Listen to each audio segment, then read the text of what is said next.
When this boy meets world,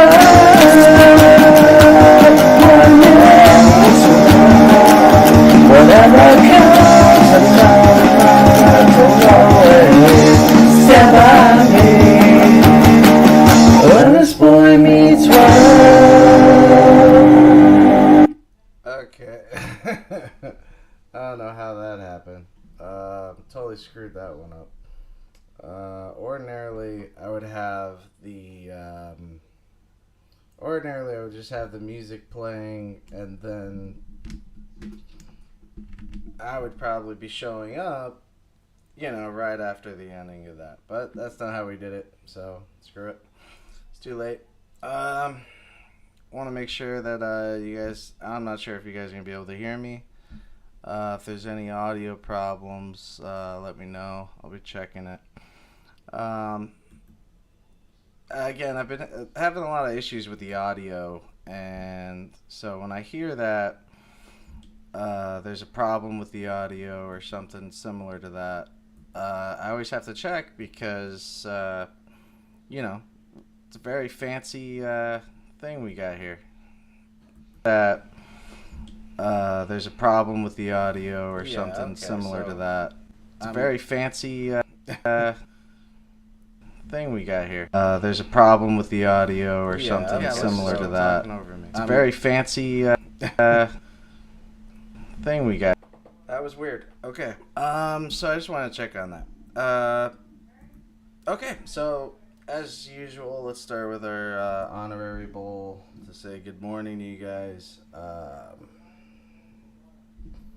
Because it's not quite noon, so happy Thanksgiving if you celebrate it. If you don't, you don't. I don't care. I don't care at all for this holiday. My issue with Thanksgiving.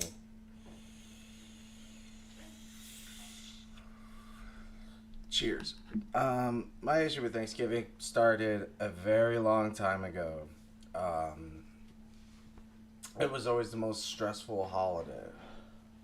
So, as a kid, we were never really excited. I was never excited for Thanksgiving. It always just meant stress, yelling, and, if you came from the 80s and 90s, we were still on we're still on that point in the world where, mom stayed home and cooked, and dad went off and did whatever the hell he wanted. Papa was a Rolling Stone kind of thing. I think a lot of us grew up in households like that, and if you did, then I'm hoping I'm preaching to the right choir here.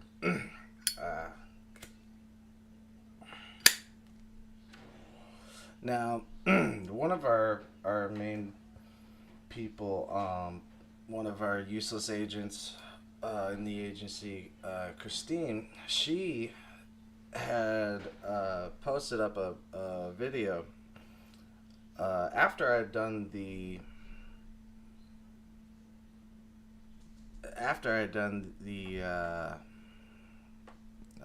what just happened? Hang on.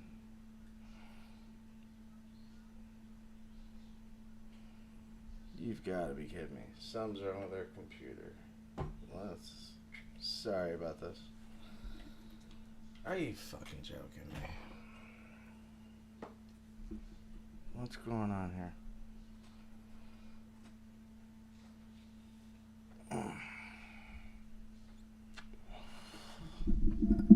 Did this press the wrong button or something?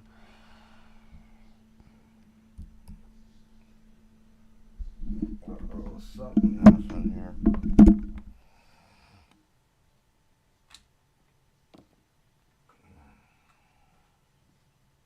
Well, come on, we're just doing fine. What just happened? Everything was running nice and smoothly, and I just had this attack on my computer. What the fuck?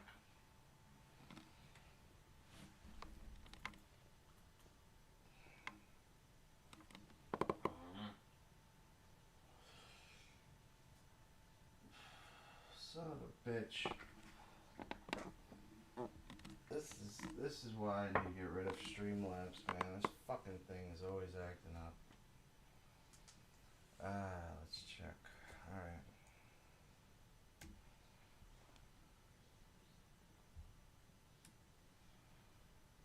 Haha! Success!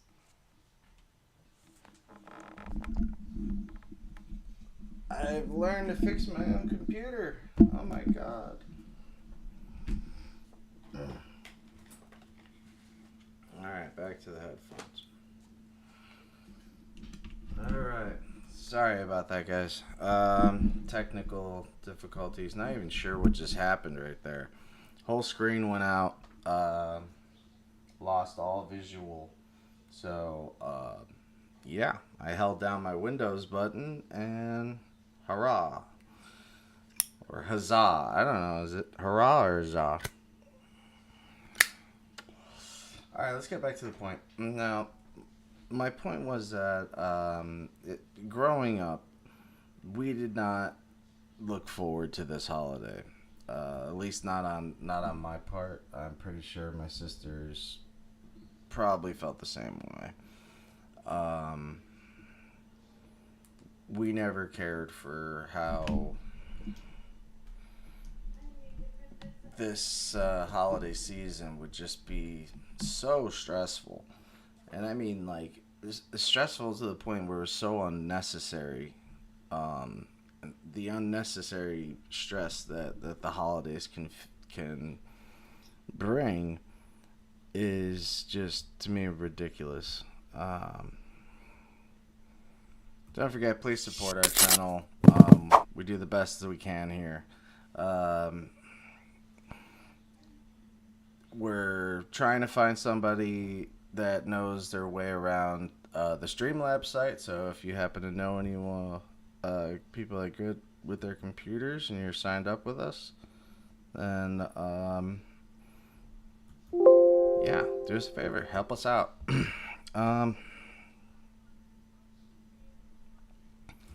So anyway, this holiday had always been just a time for fighting and yelling and screaming and you put alcohol into this family and just everything used to go to shit. But it didn't have to be like that. It was simply like that because honestly, I just think it was like that because I had a very angry dad, and I think we all did back then. Which is strange because those times of the Red Foremans, think of like Red Foreman or Al Bundy. These were the type of actually Al Bundy always looked to me like a pushover kind of dad because I was lucky if I got $20 in my pocket. Whoa. Yep, we got a new subscriber. The last one was Danny Post. Thanks for joining us. Thanks for subscribing. We appreciate that. We always need more subscribers. Now, what's funny is, this show has always been dealt around mental health and the coming to terms with who you are, and if the show had any kind of revolving theme, is probably the fact that we always talk about mental health. It's just a subject that I take very seriously, and I wanted to recommend a book here. I'm not sure if the light is going to allow it, so let's darken the light a little bit. And so this is a textbook that I've been reading for a few years now.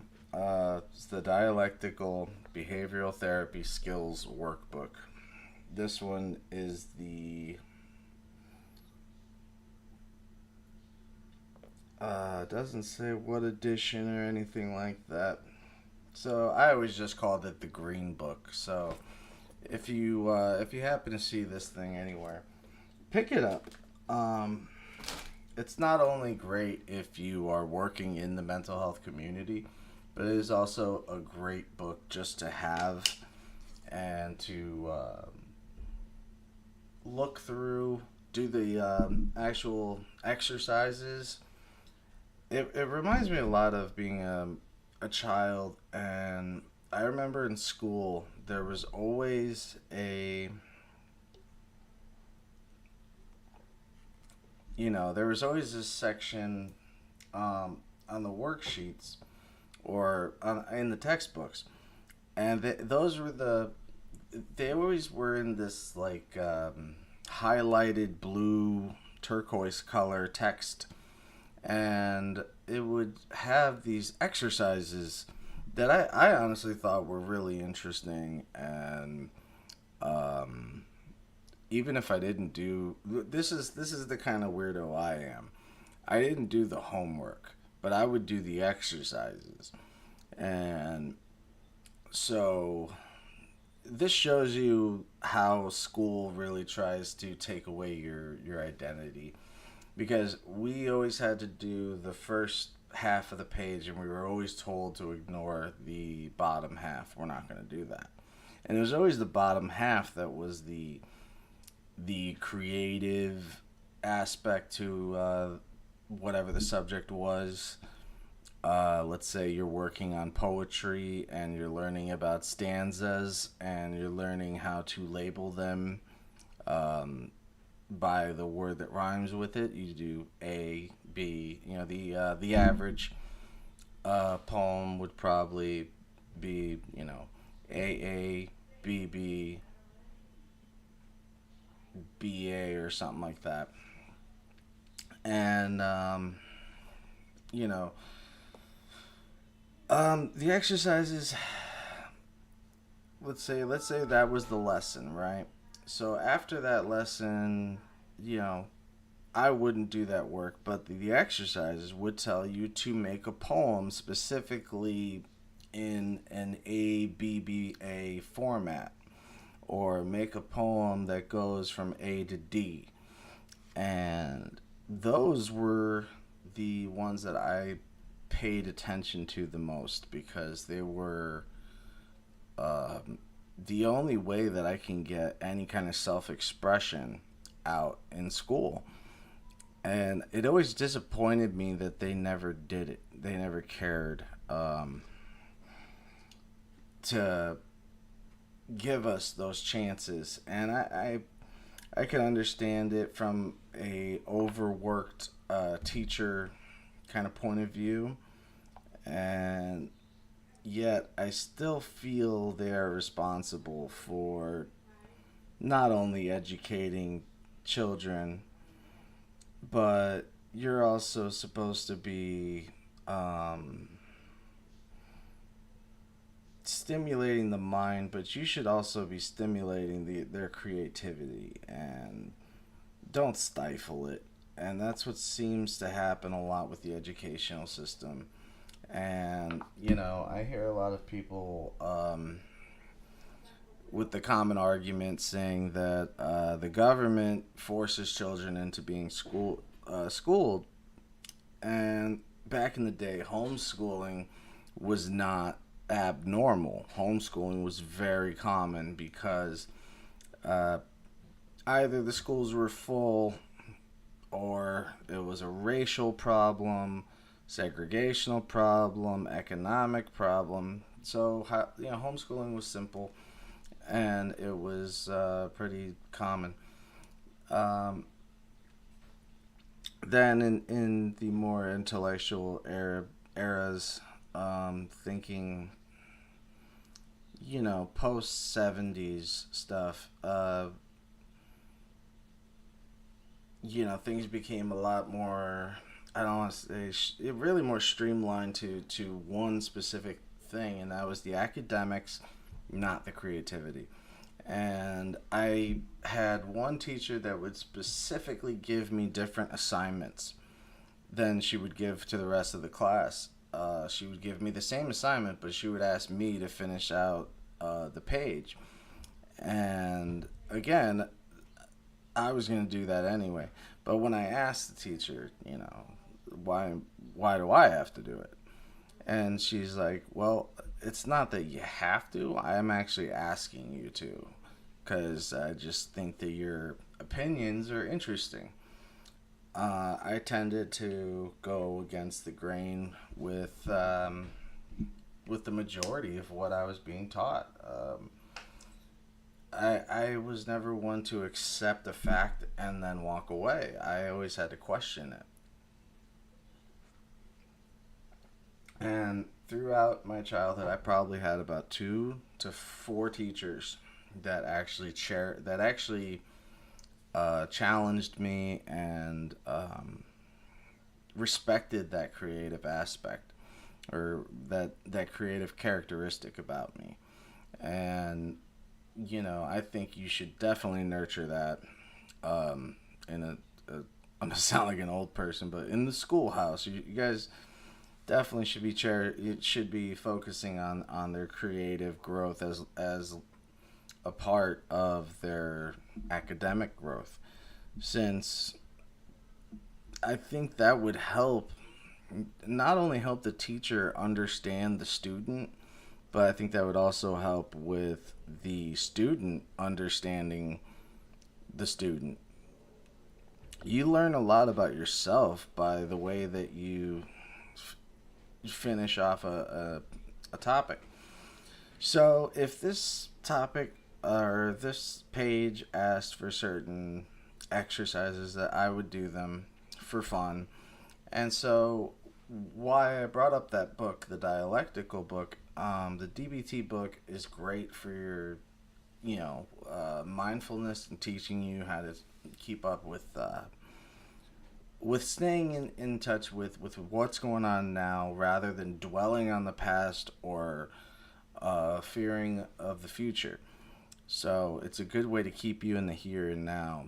But what's great is you have the exercises. And when I run courses in CBH, I like to run courses on these types of exercises rather than how they choose to run behavioral hospitals. Um, they go along with the school criteria, and there's a syllabus, but really it's just reminds you of fifth grade, because it's just people reading half of a page and then the next person reads the next paragraph, and it's literally like school, because of course there's always that one guy that can't read and is stuttering, and you're just trying to help him with the word because you really just want to get this over with. And it's sad how many people still struggle with reading. And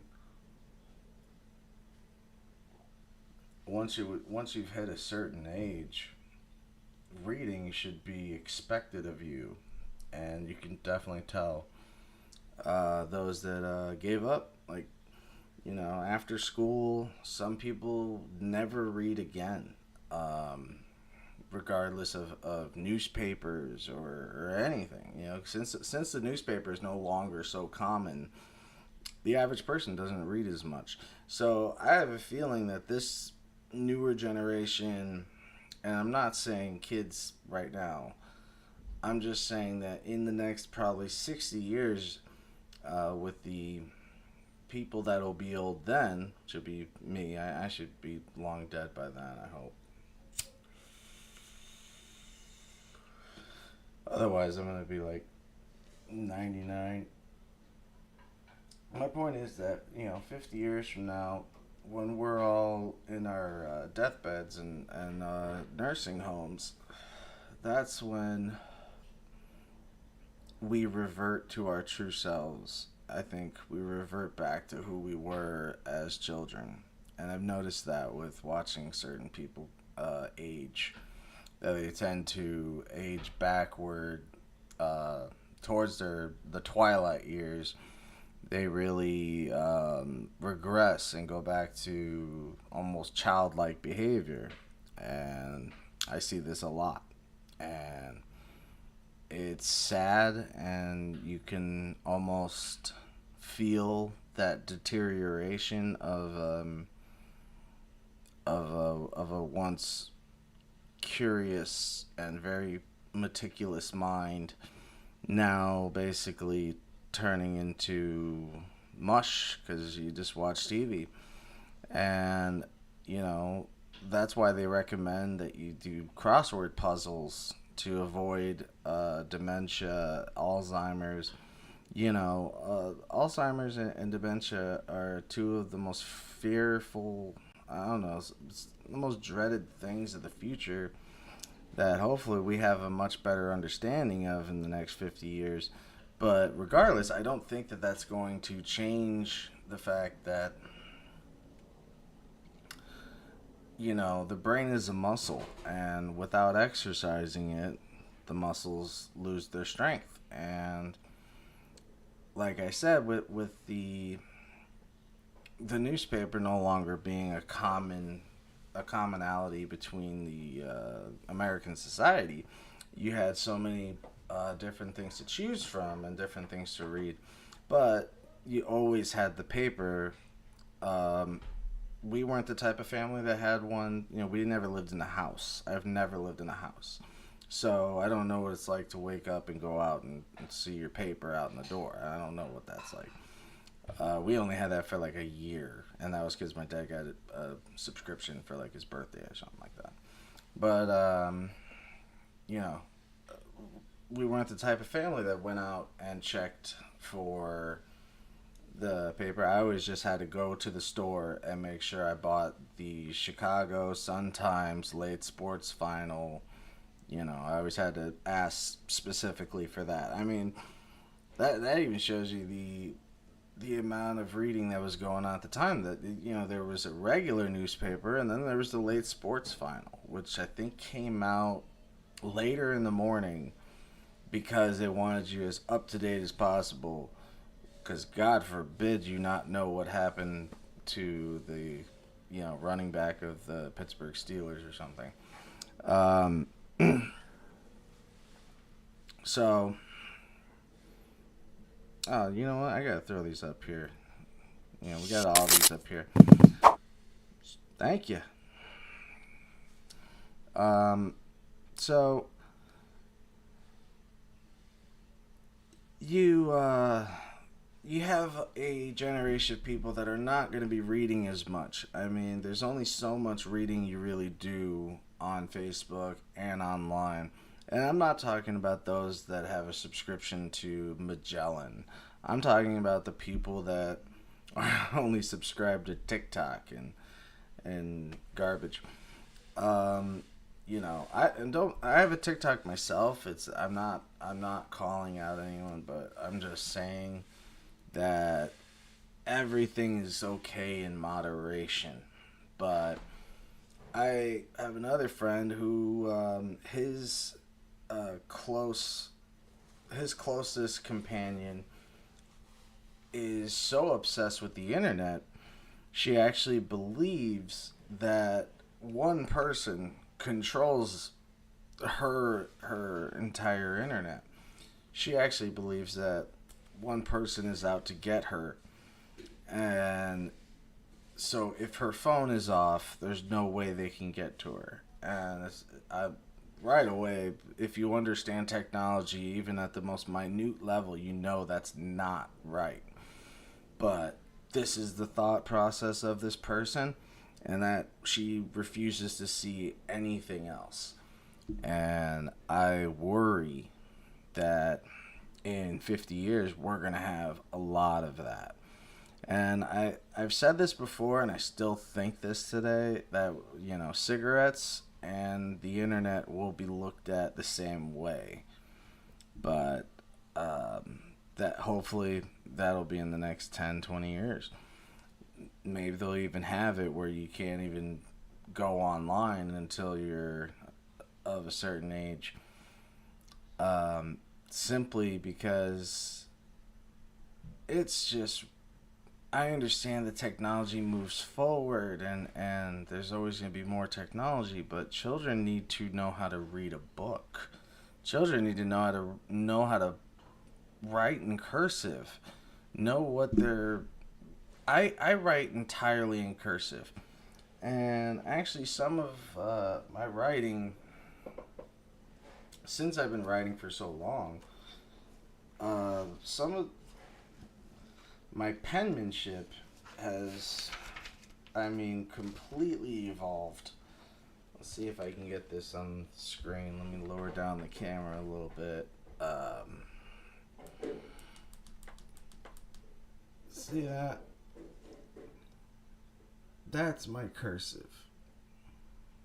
It's very small print. It's very small print, and it's always in cursive. And the small handwriting is a symbol of a high IQ or high intelligence level. I don't even like to say high IQ because IQ tests are totally biased. So let's just worry about being intelligent, since that requires multiple fields. Now, people with darker senses of humor, smaller handwriting, and this is not set in stone. This is not a, hey, I don't have that and I'm smart. Don't worry about it. It's not everyone, we're snowflakes, man.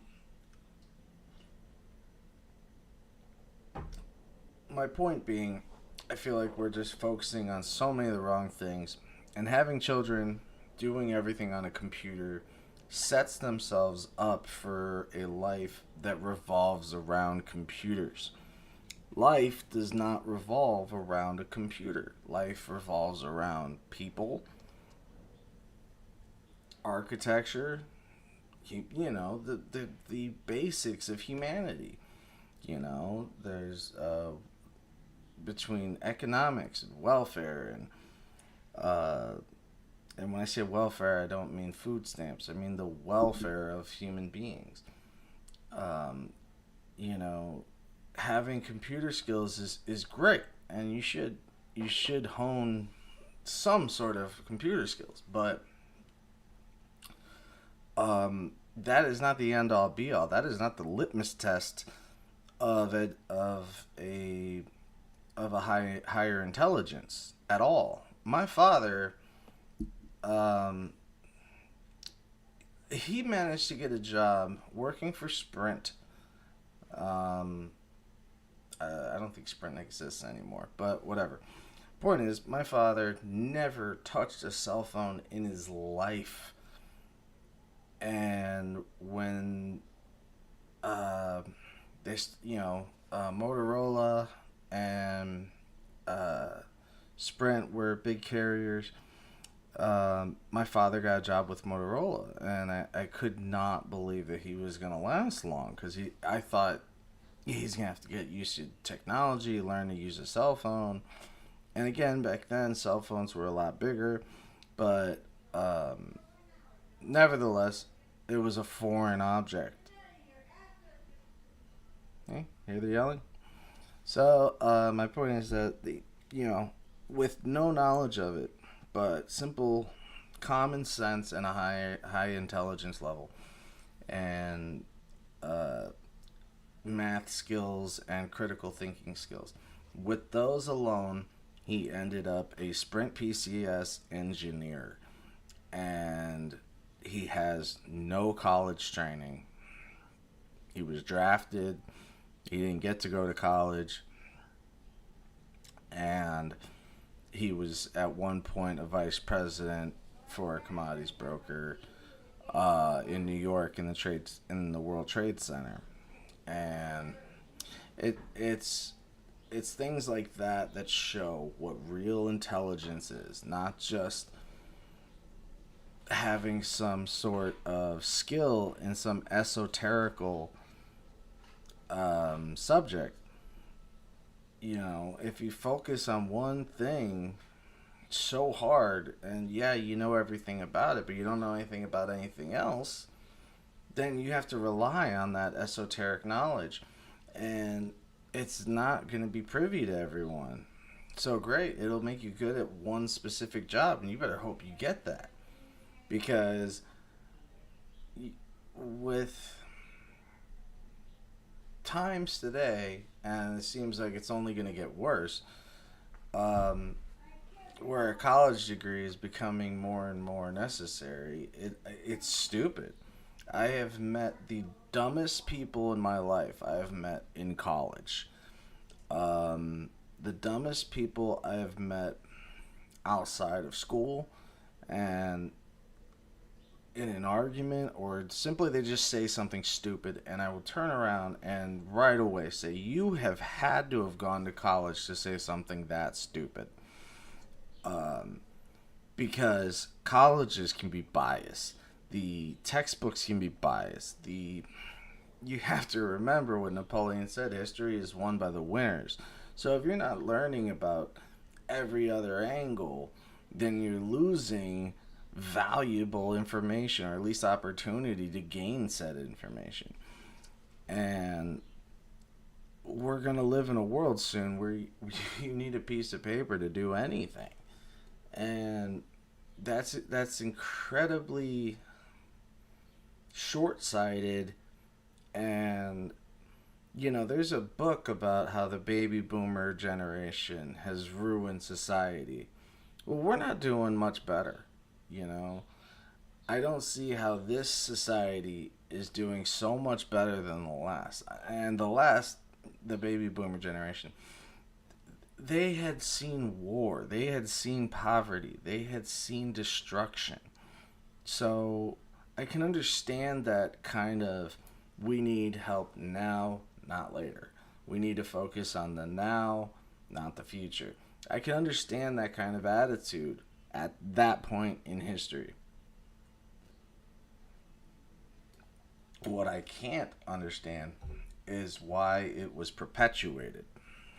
After a certain point, why didn't anyone come to the reasonable conclusion that, okay, we have industrialized and we have made so much progress. Now we need to focus on any next step. Instead, we just kept moving along and continuing the ways that our parents did, which was, in all honesty, when it came to economic policy and um, legislations, it became more, greed became good, and it was no longer, let's worry, it was never about, hey, let's worry about the generation after us. We need to worry about us. And again, when you perpetuate that kind of thought process, then your people will have the same. And um, the entitlements that people think they have, while other countries, it's so foreign, it doesn't exist. They have a, a perception that we desperately need, and that's to be able to multitask and be multifaceted. You know, we need more than just computer geeks. We need engineers. We need structures. We need infrastructure. We need builders. We need. It seems like, I could be wrong, but it seems like we're going in the right direction with Biden changing some of the rules. Basically, we're basically blacklisting China, since we're going to be making more things in America now. Now, my point about the educational system is that with progress that I'm talking about and worrying about our future, climate change, all these different things, we need to stop being so narrow minded on the educational backgrounds. Because if someone is really great at something but they don't have a degree in it, and so instead you hire the kid, you know, that just got out of school for it, because of course he's going to take less money. I would rather spend the money on a guy that has been there and knows the business, knows whatever that specific, whatever the specificity is. I want the person with knowledge, not education. And with doing these type of exercises in that DBT book, in the what I was just offering,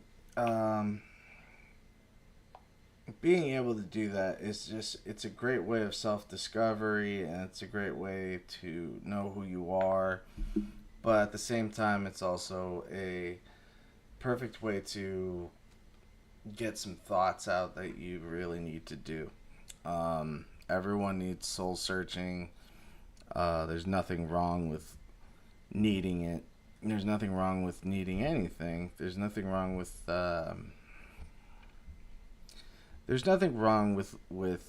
moving forward, and there's nothing wrong with looking back. But when you're not changing the route forward because you've already made those mistakes on the route back, then what's the point?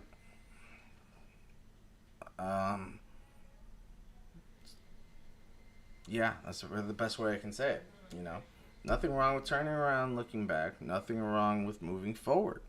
But as you're moving forward, and as you turn around, you have to remember those things you tripped on. You have to remember what hurt the most. If you go through a forest, you're going to learn that forest. Everything just takes repetition. And anyone is capable of critical thinking and common sense as long as it is encouraged, and not only encouraged but actually brought to the forefront. So with that, I hope you guys have a great holiday. It's Thanksgiving, so whatever. I think the parade's already over. I used to watch it every year, but who cares? I'm tired of Chicago getting the crappiest. We always have the worst everything. Like, we always it reminds me of the Simpson joke, while New York has Snoopy and Sonic the Hedgehog, we have the Noid from Domino's, or avoid the Noid. He ruins pizzas. So yeah, enjoy your food, enjoy your loved ones, and remember that this is your family, and just love one another, and don't take it too seriously. Don't let anyone get. There's always a family member that has that really far out way of thinking. Try opening your mind and listening to them. The benefit of having the devil's advocate is knowing both sides of the road. Alright, so with that, I love you guys. Thank you for subscribing. Thank you for all the love you guys show us. And you can always hit us up at uselessagentmusic@gmail.com if you're having any kind of issues with mental health, or you just need someone to talk to. Again, we love sending you back your emails, and I read every one. So thanks again. Have a great holiday, and stay fat. Deuces, y'all. And as always, I will see you on the other side. Take it easy, guys.